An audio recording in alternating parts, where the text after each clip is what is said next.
students, and welcome back to another English for Business and Life video.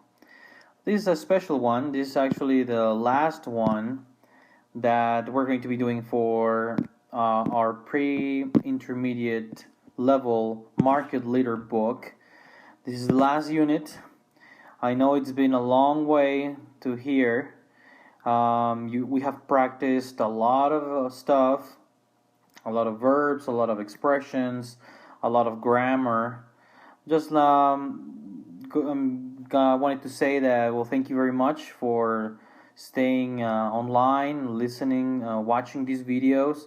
I hope that they help you now, and they help you also in the future. Make sure that you get a backup of these videos for yourself. Alright, so this time around we'll be covering the grammar. Let's begin with the last video for pre-intermediate. And well, the final lesson of this book will be about, let me put some drama in it, that'll be the passive voice. Okay, the passive voice has a really bad reputation. When you learn English, I will try to make it as easy as possible, and also I will try to do it to give you a lot of examples and a very specific formula to create this type of sentences. Either when you use either if you're speaking it or if you're writing it. Now we have an example. Expenses had to be reduced last month. Yes.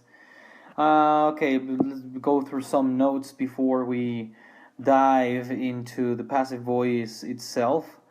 The first note would be, let me change some colors here. I'm going to use we never use gray. But now gray is too dead.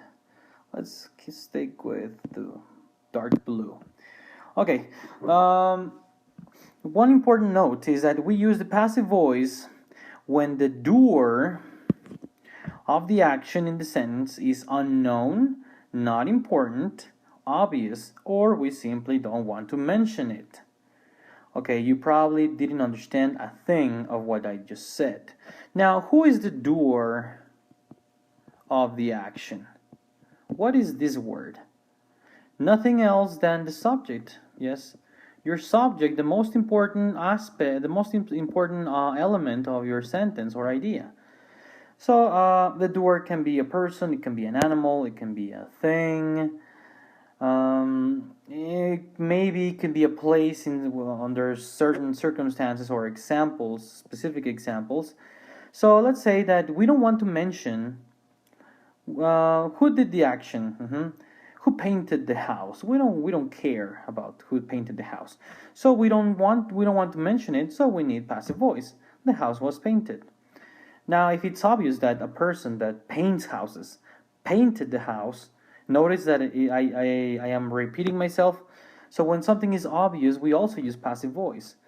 Also when it is not important, like we don't care exactly, or simply when we don't know who did the action. All right, more notes. It is also we can call it or refer it to as an impersonal way of expressing ideas. Impersonal, I'm not pointing my finger at anybody or anything. I'm just saying that something was done. I'm not saying that somebody did something. I'm saying something was done. Now, another thing important to remember, we always use the verb to be with passive voice, always. Sometimes we even use it 2 times.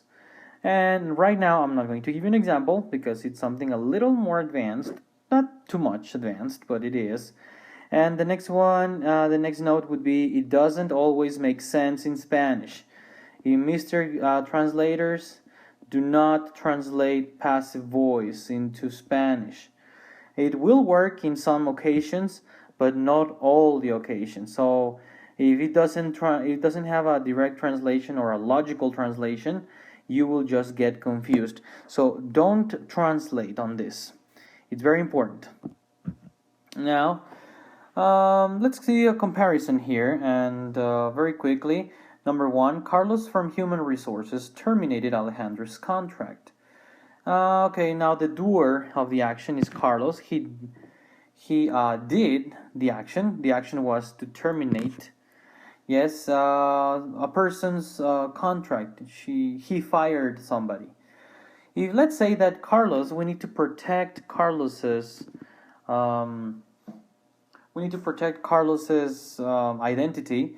We remove him from the case and we just say Alejandro's contract was terminated. Who terminated the contract? Well, it depends. We don't know, or it's obvious. Somebody in human resources, etc., etc. Now the formula is quite easy. It's actually really simple. I actually put both negative and oh, this should not be it. Hold on. No, yeah. I wrote the auxiliary to be negative, but it's negative as an option. So it can be, this is the same formula for affirmative and for negative. It's quite simple, which is the subject, your subject, and your auxiliary to be, the verb in past participle, very important thing to remember, and the complement. For example, we have reports were finished. Who finished the reports? We don't care, we don't know, or simply we don't want to say who did it. So we use the passive voice, subject, auxiliary to be, and verb in past participle. Let's move on. We have some examples. We weren't paid on time last month.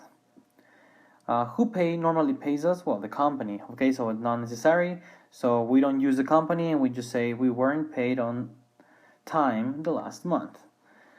The next one, 6 new products are discontinued every year. Yes, who discontinues these products? Well, the company, it's obvious. Or maybe if there's a person that we don't know about or we don't know of, then we would have to say it was that person. Now the next one, she is considered the best manager in the zone. This is also passive voice, like who considers this person to be the best? Well, perhaps her superiors or her coworkers. Yes, they consider that she's the best manager in the zone. Let's move on to the next one. Now, questions for yes and no. The formula, once again, it's very easy. If it's a yes-no question, we don't pay attention to that right now. And we just start with the verb to be, was, subject, the building, and the verb, remodeled. So we say, was the building remodeled? We can answer yes, it was remodeled, or no, it was not remodeled. And if, however, if we want to make a question, with for information, we just put our question word in the beginning of that sentence. So the result is, when was the building last remodeled? When did they remodel it? Well, we can say I don't know, like 2 months ago, 1 year ago, etc., etc. So we have some examples. Were salaries paid on time this month? When will the office be painted? Are the chairs going to be changed next week? Let's see, we have the formula well done here. We have the auxiliary to be. Yes. Oh, actually, there's a mistake here. I just noticed there should be an apostrophe there. So it was we were doing the labeling, right? Well, let's go. We have a subject in the first two. Yes, we do. We have we are salaries paid. When? Oh, actually, this should be a when.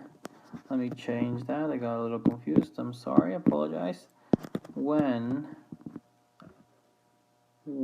were. Oh my god, I'm messing up a lot today. Were. It is correct. Were salaries paid on time. So one more time. Let me ask you, do we have an auxiliary to be? Yes, we have were. We have be. And we have be here too.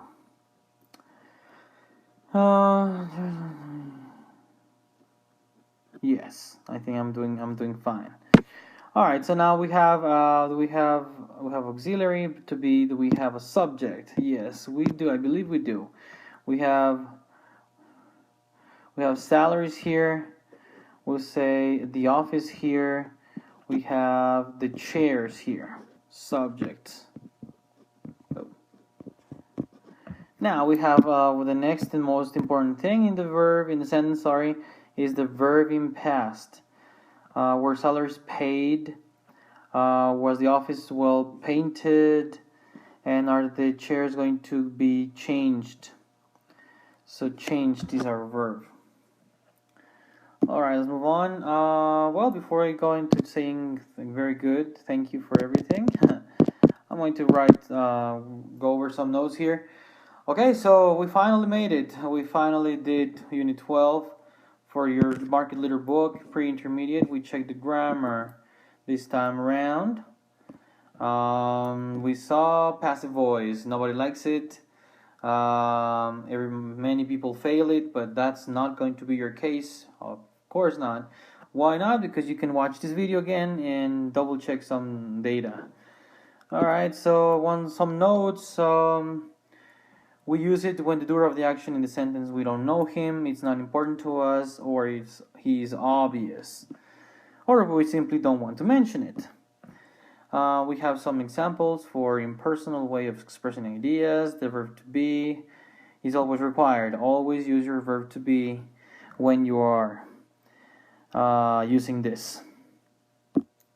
Okay, now we compared. We have the subject Carlos, but if we want to protect him, we are going to remove him from the mix, and we only have Alejandra's contract. Okay, the formula: subject, auxiliary, verb to be, verb in past participle, complement if necessary. One more time: subject, auxiliary to be, verb in past participle, and complement if necessary. Let's pay attention to this. Let's label these. Do we have a subject? Yes, we do. We, let me write it shorter. We, 6 new products, and she. Now we have the verb to be. We have the verb to be here. We have the verb to be here, and we have the verb to be here. So you guys did a pretty good job here. Now we have the verb. Have paid. Verb in past participle, discontinued verb in past participle, and considered verb in past participle. All right. We went through the yes/no question information. We gave some examples, checked a couple of things, and now it's time to congratulate you, student, pre-intermediate student. You are no longer a pre-intermediate student. Now you are supposed to be a intermediate student. So we can say that we're halfway through the process of learning. We still have to do some finish the intermediate, upper intermediate, and start with the advanced. But right now, just worry about this, knowing that you finished the pre-intermediate already. Watching your videos. Oh, congratulations! You should be proud of yourself. Many times we are not very happy with the class, the level of the class, but be proud of yourself. You did a very good job. I'm pretty sure of it. You watched these videos. Well, if you are watching these videos, because you probably watched the whole thing. And well, I'll see you in intermediate book. What else is there to it? I think that's it. Well, thank you very much. Bye bye.